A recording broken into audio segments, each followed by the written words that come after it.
Hello दोस्तों, आप सभी को गुलाब जामुन जैसी मीठी मीठी नमस्कार। और उसी के साथ आप लोगों का स्वागत है मार्केट के पैचअप या ब्रेकअप शो में।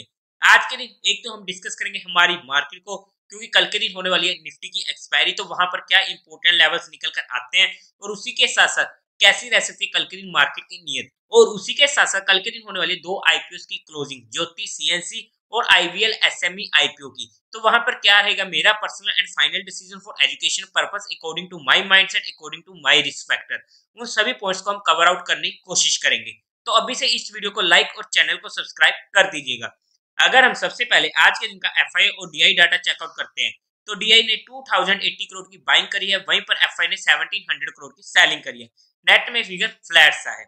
अब अगर हम बात करते हैं आईपीओ की, तो सबसे पहले अगर हम ज्योति सीएनसी ऑटोमेशन आईपीओ की बात करते हैं, अगर मैं यहाँ पर अपने डिसीजन की बात करूं, मैं पर्सनली इस आईपीओ को इजीली अवॉइड करने वाला हूं।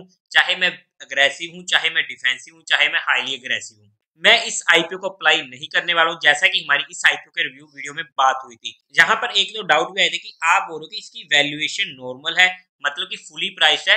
बट वो fully price in the sense वो बोली गई थी, जैसा कि हमने बताया था कि अगर हम इसके आने वाले टाइम में फ्यूचर में देखते हैं, तो जिस तरीके से कंपनी के वहां पर ऑर्डर बुक्स वगैरह लगी हुई है, उस अकॉर्डिंग आज के टाइम पर ये कंपनी अपनी उस फ्यूचर वाली वैल्यू के अकॉर्डिंग वो डिमांड कर रही है वैल्यूएशन की। बट अगर हम on the face of today देखते हैं, तो ये आईपीओ ऑब्वियसली महंगा होने वाला है, उसमें हमें कोई भी दुराई नहीं है।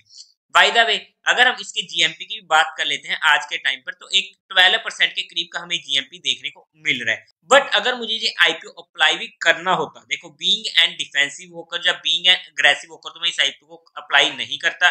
बट अगर मैं बीइंग एंड हाईली अग्रेसिव हूँ और मुझे वहां पर क्वालिफाइड में मिनिमम टू मिनिमम 10x का सब्सक्रिप्शन और एचएनआई कैटेगरी में मिनिमम टू मिनिमम 20x का सब्सक्रिप्शन देखने को मिल जाता है, तो मैं वहां पर बीइंग एंड हाईली अग्रेसिव होकर रिटेल कैटेगरी में अप्लाई कर सकता था।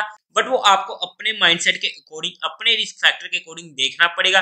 मेरे रिस्क फैक्टर में नहीं आया, तो मैंने यहाँ पर इसको अवॉइड कर दिया। ये था मेरा इस आईपीओ में final decision for education purpose. आप अपना डिसीजन खुद बनाइएगा अपने माइंडसेट और अपने रिस्क फैक्टर को देखते हुए।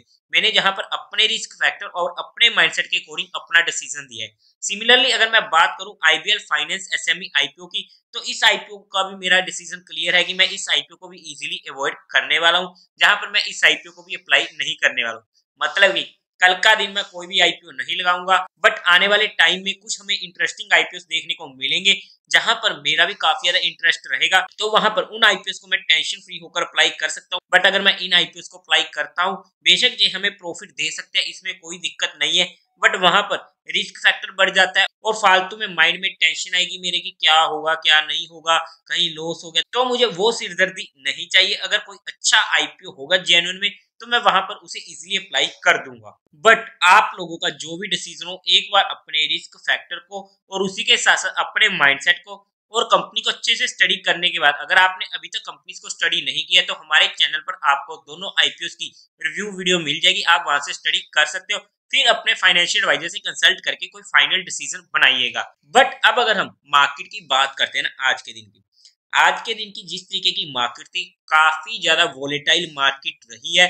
तो ऐसे टाइम पर हमें थोड़ा सा बच के काम करना होता है और ऐसे टाइम पर जनरली हमें हमारे स्टॉप लॉस भी बचा जाते हैं। अब हमारी बात हुई थी कि 21,500 के अगर टूट के तोड़ के मार्केट नीचे को जाती है, तो हमें नीचे की साइड की मूव देखने को मिल सकती है।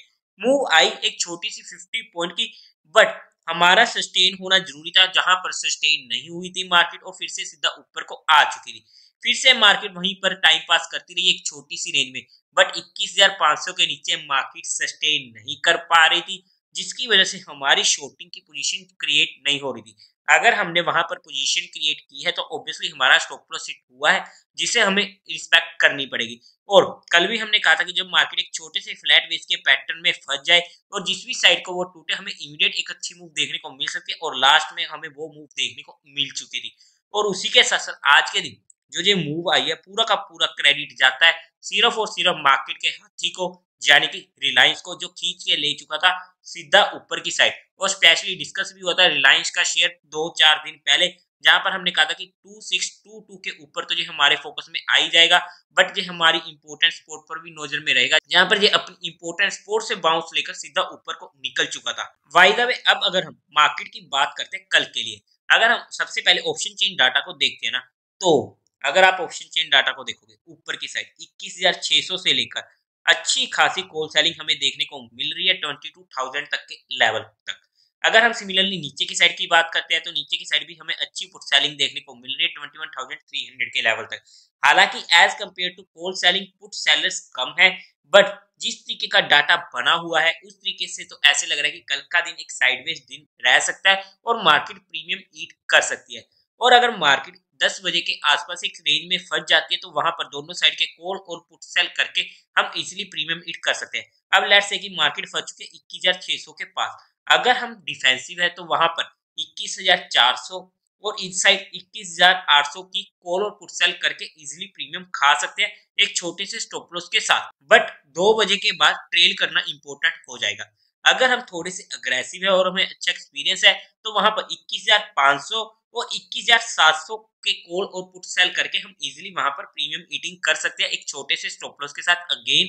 क्योंकि अगर हम ऑप्शन सेलिंग करें तो हमारा स्टॉप लॉस स्ट्रिक्ट होना चाहिए, बिकॉज अगर ऑप्शन सेलिंग हमने की है और वहां पर एक अच्छा खासा बाउंस आ जाता है तो वहां पर ऑप्शन सेलिंग में हमें एक काफी बड़ा लॉस भी हो सकता है। इस पॉइंट को हमें ध्यान में रखना पड़ेगा।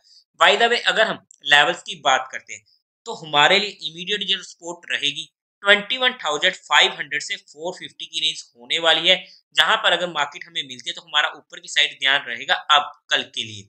और उसी के साथ साथ इमीडिएट रेजिस्टेंस हमें मिलेगा 720 का, या फिर 700 से 720 की रेंज हमारे इमीडिएट रेजिस्टेंस होने वाली है। अगर मार्केट इसके ऊपर जाकर सस्टेन करती है तब हमें वहां पर ऊपर की साइड की मूव देखने को मिल सकती है एक छोटे से स्टॉप लॉस के साथ 21,680 से 85 का वो लेवल होना चाहिए हमारा मैक्सिमम स्टॉप लॉस का। बट ऑब्वियसली अगर मुझे यहाँ पर काम करना हुआ स्पेशली सेकंड हाफ में तो मैं वहां पर सिर्फ नेक्स्ट एक्सपायरी में काम करना प्रेफर करूंगा, बिकॉज अगर मार्केट वहां पर फंस भी जाती है तो मेरा प्रीमियम डीके नहीं होगा या फिर मुझे इन द मनी कॉल लेकर ही काम करना पड़ेगा। और उसी के साथ अगर कोई भी सेटअप बनता हुआ किसी भी साइट तो मैं आप लोगों को टेलीग्राम चैनल पर अपडेट कर दूंगा। टेलीग्राम चैनल का लिंक आपको डिस्क्रिप्शन में मिल जाएगा या फिर आप डायरेक्ट माकी लव अफेयर सर्च करके वहां से भी ज्वाइन कर सकते हो। आज के दिन भी हमने 2 ट्रेड्स ही प्रोवाइड करी थी वहां पर हमारे टेलीग्राम चैनल पर, जहाँ पर हमें दोनों में अच्छा प्रॉफिट हुआ जरूर है, लेकिन उसके बाद मैंने भी ट्रेड्स वहां पर नहीं ली क्योंकि मार्केट अच्छी खासी वोलेटाइल हो चुकी थी। तो वहां पर हमने कोई भी प्रॉपर्ली ट्रेड प्रोवाइड नहीं करी थी और 2 ट्रेड्स में अच्छा प्रॉफिट हो चुका था, तो उसके बाद हमें टेंशन लेने की जरूरत भी नहीं थी। बाय द वे अगर हम थोड़े से डिफेंसिव और थोड़े से ऑप्शन बाइंग में न्यू है ना, अगर जब तक मार्केट हमें क्लियर इंडिकेशन नहीं दे देता किसी भी साइड की तब तक के लिए अगर हम ऑप्शन बाइंग को थोड़े दिनों के लिए अवॉइड भी करते हैं तो वो हमारे लिए सबसे ज्यादा अच्छा होने वाला है। क्योंकि कुछ टाइम ऐसा भी होता है जहां पर हमें थोड़ा सा हमारा पैसा बचाना होता है और जब मार्केट मौका दे तब हमें वहां पर अच्छा पैसा बन जाएगा। बट वहां पर पैसा बनाने के लिए हमारे पास पैसा होना चाहिए और ऐसे टाइम पे जब मार्केट दोनों साइड के स्टॉप लॉस हिट करने की फिराक में हो तब हमें सबसे ज्यादा लॉस हो जाता है। और ऐसे टाइम पे उस लॉस को कवर करने के लिए हम एडिशनल ओवर ट्रेडिंग वगैरह करते रहते हैं, तो हमें उस चीज को अवॉइड करना पड़ेगा। ओवर ट्रेडिंग को तो हमें स्पेशली इग्नोर करना ही पड़ेगा किसी भी हालत में। तो ऐसे में अच्छा है जब तक मार्केट हमें क्लियर इंडिकेशन नहीं देती है किसी भी ट्रेंडिंग मूव की तब तक के लिए हम थोड़ा सा वेट एंड वॉच कर सकते हैं। बाय द वे जितनी भी चीजें हमारी जहां पर डिस्कस हुई हैं वो सिर्फ एजुकेशन लर्निंग और केस स्टडी पर्सपेक्टिव हुई है, किसी भी तरीके की जहां पर कोई भी इन्वेस्टमेंट टिप या एडवाइस नहीं दी गई है। फिर भी अगर आप लोगों को इन्वेस्टमेंट या ट्रेडिंग करनी है तो एक बार अपने फाइनेंशियल एडवाइजर से कंसल्ट जरूर कर लीजिएगा। तो देवी और सज्जनों, उम्मीद है आप लोगों को ये वीडियो अच्छी लगी होगी, तो इस वीडियो को लाइक कीजिएगा, शेयर कीजिएगा और साथ ही साथ चैनल को सब्सक्राइब करें। हर हर महादेव।